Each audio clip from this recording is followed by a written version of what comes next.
All right, Jeff, he says he spoke in passion. So that makes it okay to target Jews, apparently, if you're speaking with passion out of real distress. Respond to this. Right. The issue that this is tough love is not really acceptable. I don't believe for a second that it's tough love, but I also don't believe for a second that this is about Bill de Blasio alone. He is falling in line instead of giving the proper leadership, which is to veer people away from trying to make this about a sector, about a community, about a religion. He's falling prey to what's going on the internet and now apparently in mainstream media, which seems to think that the Orthodox Jews are to blame for their own suffering during the coronavirus. No other group. There are other groups that have been hit harder than Orthodox Jews, but they get sympathy.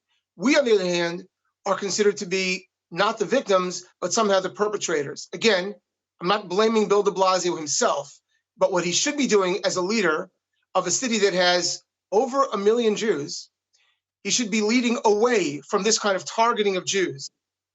Number one. Number two, in his statement, he says, let's be honest, he says, we haven't seen things like this elsewhere. Yes, let's be honest, Mr. Mayor. We have seen many things like this elsewhere every single day, every single hour on the New York City subway, every single day in the public spaces of New York.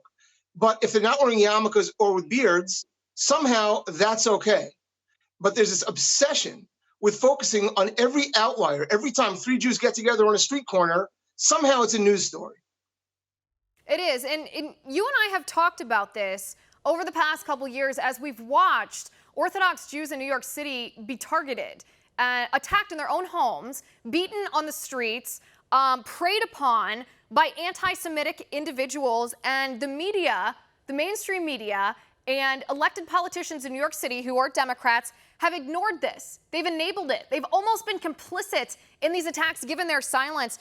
The only time it seems that attention is given to Orthodox Jews in New York by Democrats in the mainstream media is when the media or Democrats can blame Jews.